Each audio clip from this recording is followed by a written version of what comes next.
Hello and good morning all of you. स्वागत आहे तुमचं मेगाबिट एज्युकेशनच्या युट्यूब चॅनलवर. तर चला बघूया आजचे व्होकॅब्युलरीचे वर्ड्स, त्यांचे सिनोनिम्स, अँटोनिम्स, मराठीमध्ये मिनिंग, इंग्लिशमध्ये मिनिंग आणि काही सेंटेन्सेस दिले आहेत. ते सेंटेन्सेस तुम्ही ट्राय करून बघा की कसं त्या सेंटेन्समध्ये वर्डला यूज करण्यात आलेला आहे आणि तुम्ही स्वतःच्या मनाने सुद्धा सेंटेन्सेस तयार करत चलत चला. ओके, सो स्टार्ट करू याच्या सेशनला. फर्स्ट वर्ड आहे आपला आजचा, तो आहे निगेट. NEGATE, निगेट. निगेट म्हणजे काय होतं तर to declare not to be true.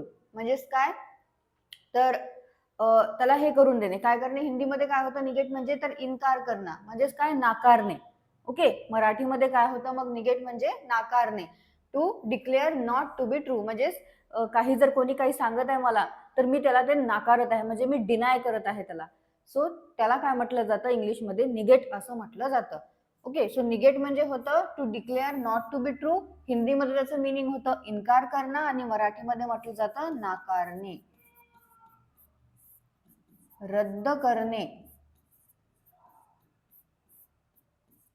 किंवा चे अस्तित्व नाकारणे. सो सिनोनिम्स आहेत निगेटचे डिनाय, रिफ्यूट आणि रिजेक्ट. आणि अँटोनिम्स आहेत अलाव, एक्नॉलेज आणि कन्फर्म. परत एकदा बघूया आपण काय होतं निगेट म्हणजे. सो निगेट म्हणजे निगेटचं मिनिंग आहे to declare not to be true. हिंदीमध्ये त्याचं मिनिंग होतं इन्कार करणं. मराठीमध्ये काय होतं नाकारणे, रद्द करणे किंवा चे अस्तित्व नाकारणे. सिनोनिम्स आहेत डिनाय, रिफ्यूट आणि रिजेक्ट. आणि अँटोनिम्स आहेत अलाव, एक्नॉलेज आणि कन्फर्म. सेंटेन्स एकदा तुम्ही ट्राय करून बघा कसं इथे निगेटला यूज करण्यात आलेलं आहे. नेक्स्ट वर्ड आहे डिपोज. DEPOSE, depose. डिपोजचं काय मिनिंग आहे तर to remove from a position of prominence or power. म्हणजेच काय करणे तर त्याचं काय करणे पदच्युत करणे. ओके, काय करणे पदच्युत करणे. म्हणजेच काय तर एखाद्या कोणी एखाद्या पोझिशनवर आहे तर त्या पोझिशनवरून त्याला काढून टाकणे, त्याला म्हटलं जातं डिपोज. ओके, किंवा एखाद्या पोझिशनवर आहे त्या पोझिशनवरून त्याला कमी पोझिशनवर टाकणे, त्याला सुद्धा म्हटलं जातं डिपोज. सो डिपोजचं मिनिंग काय होतं to remove from a position of prominence or power.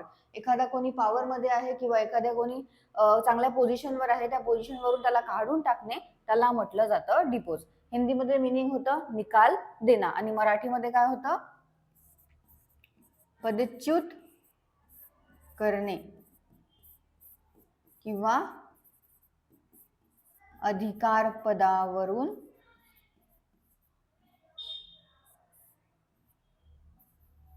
दूर करणे. ओके, सो डिपोज म्हणजे काय होतं तर to remove from a position of prominence or power. म्हणजेच हिंदीमध्ये होतं निकाल देणं. एखाद्या कोणी पॉवर मध्ये आहे किंवा पोझिशनवर आहे तिथून त्याला काढून टाकणे, पदच्युत करणे आणि अधिकार पदावरून दूर करणे, याला म्हटलं जातं डिपोज. सिनोनिम्स आहेत डिथ्रोन, डिस्प्लेस आणि रिमूव्ह. आणि अँटोनिम्स आहेत अपॉइंट, इन्स्टॉल आणि इलेक्ट. परत एकदा बघूया काय होतं डिपोजचे सिनोनिम्स काय आहेत डिथ्रोन, डिस्प्लेस आणि रिमूव्ह. आणि अँटोनिम्स आहेत अपॉइंट, इन्स्टॉल आणि इलेक्ट करणे. नेक्स्ट वर्ड आहे वायट्रिओलिक किंवा विट्रिओलिक. विट्रिओलिकचं मिनिंग आहे marked by harsh insulting language. म्हणजेच काय जसं कडवटपणाने बोलतं कोणी कोणी आपल्याला. ओके, काही पण बोलून जातं ते आपल्याला काय वाटतं थोडंसं मनाला लागतं, तर त्याला काय म्हटलं जातं जे ते कडू जे बोल आहे, कटू जे बोल आहे किंवा कडवट जे बोल आहे त्याला म्हटलं जातं विट्रिओलिक. Okay, VETROTRIOLIC. विट्रिओलिक म्हणजे काय होतं हिंदीमध्ये तर कटू. त्याचं मिनिंग आहे marked by harsh insulting language. आणि मराठीमध्ये काय म्हटलं जातं त्याला कडवट. कोणाचे कडवट बोल आपल्याला आपल्या मनाला लागून जातात किंवा झोंबणारे बोल असतात, झोंबणारा किंवा अत्यंत द्वेषपूर्ण. ओके, सो विट्रिओलिकचं मिनिंग होतं marked by harsh insulting language. हिंदीमध्ये मिनिंग होतं विट्रिओलिकचं कटू, मराठीमध्ये विट्रिओलिकचं मिनिंग आहे कडवट, झोंबणारा किंवा अत्यंत द्वेषपूर्ण. सिनोनिम्स आहेत अब्युझिव्ह, इन्सल्टिंग आणि आउट्रेजियस. आणि अँटोनिम्स आहेत मॉडरेट, सिव्हिल आणि टेम्परेट. परत एकदा बघूया आपण सिनोनिम्स आणि अँटोनिम्स काय आहेत विट्रिओलिकचे. सिनोनिम्स आहेत अब्युझिव्ह, इन्सल्टिंग आणि आउट्रेजियस. आणि अँटोनिम्स आहेत मॉडरेट, सिव्हिल आणि टेम्परेट. नेक्स्ट वर्ड आहे ड्रॉ डाऊन. ड्रॉ डाऊनचं मिनिंग आहे to make complete use of, म्हणजेच काय करणे, पूर्णपणे त्याचा उपयोग करणे, पूर्णपणे त्याला यूज करणे. ओके, सो त्याला काय म्हटलं जातं, ड्रॉ डाऊन असं म्हटलं जातं. सो ड्रॉ डाऊनचं काय आहे हिंदीमध्ये मिनिंग, पूर्ण उपयोग. मराठीमध्ये सुद्धा आपण त्याला म्हणू शकतो पूर्ण उपयोग करणे. आणि काय होतं मराठीमध्ये, गुंतवणूक करणे. घट किंवा कपात. सो ड्रॉडाऊनचं मिनिंग काय आहे, ड्रॉडाऊनचं to make complete use of, म्हणजेच पूर्णपणे त्याचा यूज करणे, पूर्णपणे त्याला स्पेंड करणे. आपल्याकडे काही मनी आहे, काही पैसे आहेत, तर पूर्णपणे त्या पैशाचा उपयोग करणे, त्याला काय म्हटलं जातं, ड्रॉडाऊन असं म्हटलं जातं. हिंदीमध्ये काय मिनिंग आहे, पूर्ण उपयोग. मराठीमध्ये सुद्धा आपण म्हणू शकतो पूर्ण आपण त्याचा उपयोग केलेला आहे. आणि काय होतं मराठीमध्ये, गुंतवणूक करणे, घट करणे किंवा कपात करणे. सिनोनिम्स आहेत ड्रॉडाऊनचे, स्पेंड, कन्झ्युम आणि ड्रेन. आणि अँटोनिम्स आहेत रिप्लेस, रिन्यू आणि एन्फोर्स. ओके, नेक्स्ट वर्ड आहे क्वॅश, QUASH, क्वॅश. क्वॅशचं मिनिंग आहे to put a stop to something by the use of force, म्हणजेच काय करणे, तर रद्द करणे. हिंदीमध्ये क्वॅशला काय म्हटलं जातं, रद्द करणं. मराठीमध्ये काय म्हटलं जातं, तर रद्द करणे किंवा मोडून टाकणे. To put a stop to something by the use of force, forcefully त्याला काय करणे, त्याच्यावर बंधन घालणे, स्टॉप करणे. सो क्वॅशचं मिनिंग काय आहे, हिंदीमध्ये होतं रद्द करणं, मराठीमध्ये आपण त्याला म्हणू रद्द करणे आणि मोडून टाकणे. सिनोनिम्स आहेत सप्रेस, सबड्यू आणि डिस्ट्रॉय. आणि अँटोनिम्स आहेत हेल्प, सपोर्ट आणि बॅक. परत एकदा बघूया आपण काय होतं. क्वॅश म्हणजे to put a stop to something by the use of force. हिंदीमध्ये मिनिंग होतं क्वॅशचं रद्द करणं, मराठीमध्ये म्हटलं जातं रद्द करणे आणि मोडून टाकणे. सिनोनिम्स आहेत सप्रेस, सबड्यू आणि डिस्ट्रॉय. आणि अँटोनिम्स काय आहेत क्वॅशचे, हेल्प, सपोर्ट आणि बॅक. नेक्स्ट वर्ड आहे फॉर्टिट्यूड. फॉर्टिट्यूडचं काय मिनिंग आहे, हिंदीमध्ये इथे लिहिलेलं आहे सहन शक्ती, मराठीमध्ये सुद्धा सहन शक्ती हेच म्हणू आपण. परत एकदा बघून घेऊया काय आहे याचं मिनिंग.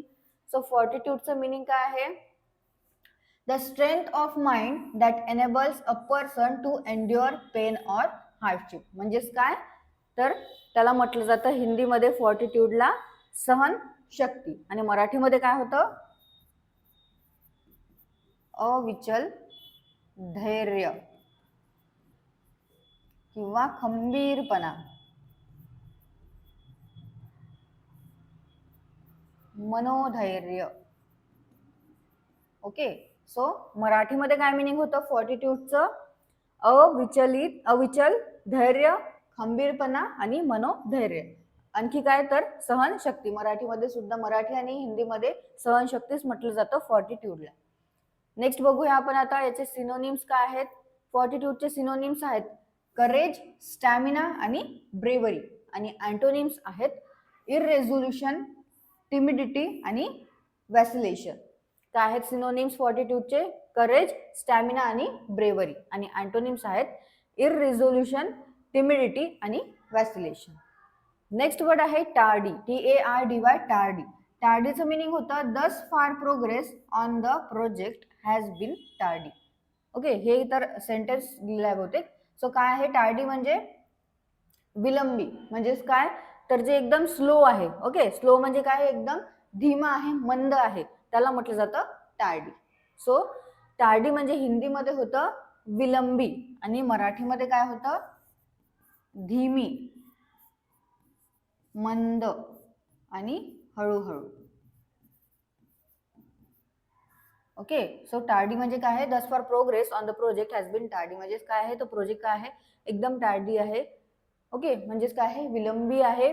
आणि टार्डीचं मिनिंग होतं हिंदीमध्ये विलंबी, मराठीमध्ये म्हटलं जातं धीमी, मंद आणि हळूहळू. सिनोनिम्स आहेत टार्डीचे स्लो आणि डायलेटरी. आणि अँटोनिम्स आहेत रॅपिड, स्पीडी आणि हेस्टी. ओके, सिनोनिम्स आहेत टार्डीचे स्लो आणि डायलेटरी. आणि अँटोनिम्स आहेत रॅपिड, स्पीडी आणि हेस्टी.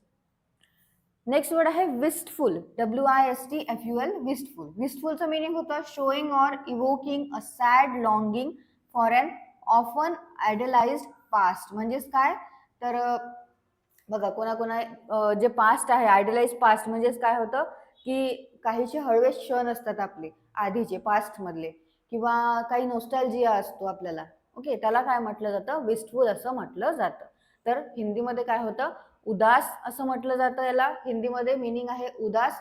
मराठीमध्ये काय म्हणू आपण की आपले हळवे हळवे जे क्षण आहे आधीचे काही हळवे क्षण आहे त्याला म्हणू आपण विस्टफुल. ओके, सो विस्टफुल म्हणजे काय होतं मराठीमध्ये काहीसे हळवे,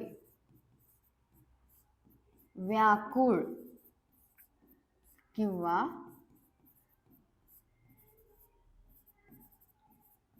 हुरहुर लावणारे. ओके, सो विस्टफुल म्हणजे काय होतं showing or evoking a sad longing for an often idealised past. हिंदीमध्ये मिनिंग होतं उदास. मराठीमध्ये काय म्हणू आपण काहीसे हळवे, व्याकुळ किंवा हुरहुर लावणारे जे काही क्षण असतात आधीचे आपल्या पास्ट मधले त्याला म्हटलं जातं विस्टफुल. सिनोनिम्स आहेत नॉस्टॅल्जिक, ड्रीमी आणि स्लोपी. आणि अँटोनिम्स आहेत हार्ड हेडेड, अनसेंटिमेंटल आणि हार्ड एज्ड. ओके, विस्टफुलचे सिनोनिम्स काय आहेत नॉस्टॅल्जिक, ड्रीमी आणि स्लोपी. अँटोनिम्स आहेत हार्ड हेडेड, अनसेंटिमेंटल आणि हार्ड एज्ड. नेक्स्ट वर्ड आहे फ्लेजलिंग, FLEDGLING. फ्लेजलिंगचं मिनिंग होतं a person who is just starting out in a field of activity. म्हणजे ज्यांनी काय केलेलं आहे जस्ट काही कामाकरता स्टार्ट केलेलं आहे. म्हणजेच तो काय आहे एकतर तो नवशिक्या आहे, नवीन नवीन शिकणारा आहे किंवा त्याच्याकडे काही अनुभव नाही आहे. ओके, त्याला काय म्हटलं जातं फ्लेजलिंग असं म्हटलं जातं. जो नवशिक्या आहे, नवीन नवीन शिकत आहे, सध्याच आता स्टार्ट केलेला आहे त्यांनी आणि ज्याच्याकडे काही काय नाही अनुभव नाही त्याला आपण म्हणू शकतो फ्लेजलिंग. सो हिंदीमध्ये काय म्हटलं जातं फ्लेजलिंगला अनुभवहीन मनुष्य म्हणजेच अनुभवहीन व्यक्ती ज्याच्याकडे अनुभव नाही आहे. म्हणजेच काय तो नवशिका आहे, अनुभवहीन आहे. ओके, तो व्यक्ती काय आहे अनुभवहीन आहे म्हणजेच त्याला अनुभव नाही आहे कशाचा. सो फ्लेजलिंगचं मिनिंग होतं person who is just starting out in a field of activity. हिंदीमध्ये मिनिंग होतं अनुभवहीन मनुष्य, मराठीमध्ये त्याला म्हटलं जातं नवशिक्या आणि अनुभवहीन व्यक्ती. सिनोनिम्स आहेत नोविक, न्यू कमर आणि बिगिनर. आणि अँटोनिम्स आहेत एक्सपर्ट, मास्टर आणि प्रोफेशनल. ओके, सो फ्लेजलिंगचे सिनोनिम्स आहेत नोविक, न्यू कमर आणि बिगिनर. आणि अँटोनिम्स आहेत एक्सपर्ट, मास्टर आणि प्रोफेशनल. लास्ट वर्ड आहे इन्कम्बेंट. इन्कम्बेंटचं मिनिंग काय होतं तर one that occupies a particular position or place. म्हणजेच ज्यांनी काय केलेलं आहे ते पद धारण केलेलं आहे त्याला म्हटलं जातं इन्कम्बेंट. सध्याच्या स्थितीला आता जसं महाराष्ट्राचे मुख्यमंत्री कोण आहे तर देवेंद्र फडणवीस, तर ते काय आहेत इन्कम्बेंट आहे. म्हणजेच काय आहे त्यांनी तो मुख्यमंत्रीचा पद घेतलेला आहे, ते पदधारी आहे मुख्यमंत्रीचे महाराष्ट्राच्या, त्याला काय म्हटलं जातं इन्कम्बेंट असं म्हटलं जातं. सो इन्कम्बेंट म्हणजे काय होतं हिंदीमध्ये पदधारी, मराठीमध्ये काय आहे मिनिंग तर सध्याचा, अधिकारी किंवा विद्यमान. ओके, सो इन्कम्बेंट म्हणजे काय होतं one that occupies a particular position or place.